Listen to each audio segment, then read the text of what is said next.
ನಮಸ್ತೆ ಎಸ್ಆರ್ಕಾರ್ ನ್ಯೂಸ್ ವಾಹಿನಿಗೆ ಸ್ವಾಗತ.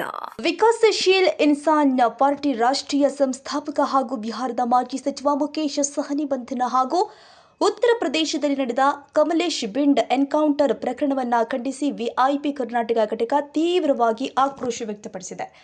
ನಗರದಲ್ಲಿ ನಡೆದ ಪತ್ರಿಕಾಗೋಷ್ಠಿಯಲ್ಲಿ ಮಾತನಾಡಿದ ವಿಐಪಿ ಪಕ್ಷದ ರಾಷ್ಟ್ರೀಯ ಕೂಲಿ ಬೆಸ್ತಾ ನಿಷಾದ್ ಹಿಂದುಳಿದ ಮಠಾಧೀಶರ ಮಹಾಸಭಾದ ರಾಷ್ಟ್ರೀಯ ಅಧ್ಯಕ್ಷ ಬ್ರಹ್ಮಶ್ರೀ ರಾಜು ಗುರುಸ್ವಾಮಿ ಉತ್ತರ ಪ್ರದೇಶ ಸರ್ಕಾರದ ಕ್ರಮವನ್ನು ತೀವ್ರವಾಗಿ ಟೀಕೆ ಮಾಡಿದ್ದಾರೆ.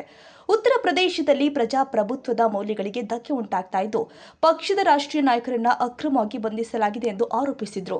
ಕಮಲೇಶ್ ಬಿಂಡ್ ಎನ್ಕೌಂಟರ್ ಪ್ರಕರಣದಲ್ಲಿಯೂ ಕೂಡ ನ್ಯಾಯಾಂಗ ಪ್ರಕ್ರಿಯೆ ಅನುಸರಿಸಿದೆ ಕ್ರಮ ಕೈಗೊಳ್ಳಲಾಗಿದೆ ಅಂತ ಆಕ್ಷೇಪ ವ್ಯಕ್ತಪಡಿಸಿದರು. ತಪ್ಪು ಮಾಡಿದವರ ವಿರುದ್ಧ ಕಾನೂನು ಕ್ರಮ ಜರುಗಿಸಬೇಕೇ ಹೊರತು ಕೋರ್ಟ್ ಮುಂದೆ ಹಾಜರುಪಡಿಸದೆ ಎನ್ಕೌಂಟರ್ ನಡೆಸುವುದು ಪ್ರಜಾಪ್ರಭುತ್ವಕ್ಕೆ ವಿರುದ್ಧವಾಗಿದೆ ಎಂದಿದ್ದಾರೆ.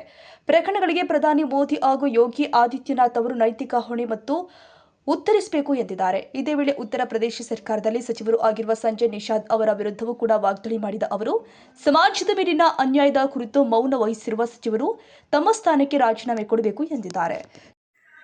ಸೋಮಶೇಖರ್ ನಾಯಕ್, ಎಸ್ಆರ್ಕಾರ್ ನ್ಯೂಸ್. ಉತ್ತರ ಪ್ರದೇಶ ಯೋಗಿ ಆದಿತ್ಯನಾಥ್ ಸರ್ಕಾರದಲ್ಲಿ ನಡೆದಿರುವಂತಹ ದೌರ್ಜನ್ಯವನ್ನ ಖಂಡಿಸಿ ನಮ್ಮ ರಾಷ್ಟ್ರೀಯ ಅಧ್ಯಕ್ಷರು ಶ್ರೀಯುತ ಮುಕೇಶ್ ಸಹಾನಿ ಅವರು ಏನ್ ದೌರ್ಜನ್ಯಕ್ಕೊಳಗಾಗಿತ್ತಲ್ಲ ಆ ಕುಟುಂಬಕ್ಕೆ ಸಾಂತ್ವನ ಹೇಳಲು ಮನೆಗೆ ಹೋಗಿ ಅಲ್ಲಿ ಏನ್ ವಸ್ತುಸ್ಥಿತಿ ನಡೆದಿದೆ ಅಂತ ಆ ಕುಟುಂಬದವರು ಮಾಹಿತಿ ಕಲೆ ಹಾಕೋಕ್ಕೂ ಕೂಡ ಪೊಲೀಸ್ ವ್ಯವಸ್ಥೆ ಅವರಿಗೆ ಅನುಕೂಲ ಮಾಡಿಕೊಟ್ಟಿಲ್ಲ. ಅರೆಸ್ಟ್ ಮಾಡಿ ಅವರಿಗೆ ದೌರ್ಜನ್ಯ ಮಾಡಿದ್ದಾರೆ. ಈ ವಿಷಯವನ್ನು ನಾವು ಕಡಾಖಂಡಿತವಾಗಿ ಖಂಡಿಸ್ತೀವಿ.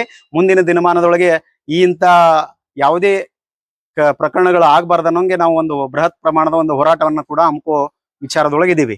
ದೇಶದಲ್ಲಿ ಯುಪಿ ಸರ್ಕಾರ ಚಲೋ ಐತಂತಾರಲ್ರಿ, ಮತ್ತೆ ಚಲೋ ಇದ್ರೆ ಸುಪ್ರೀಂ ಕೋರ್ಟ್ ಅಲ್ಲೆಲ್ಲ ಹೋಗ್ಬೋದಿತ್ತಲ್ಲ. ಚಲೋ ಇದ್ರೆ ಚಲೋ ಇಲ್ಲ ಅಂತೇಳಿನೇ ಇಷ್ಟು ಜನ ರೊಚ್ಚಿಗೆದ್ದಿದ್ದಾರಲ್ಲ.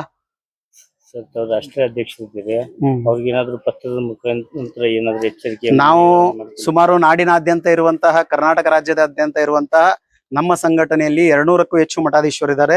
ಅವರೆಲ್ಲರೂ ಮಠಗಳ ಲೆಟರ್ ಪ್ಯಾಡ್ ಮೇಲೆ ನಾವು ಯೋಗಿ ಆದಿತ್ಯನಾಥ್ ಅವ್ರಿಗೂ ಕಳಿಸ್ತೀವಿ, ನರೇಂದ್ರ ಮೋದಿ ಅವರಿಗೂ ಕಳಿಸ್ತೀವಿ.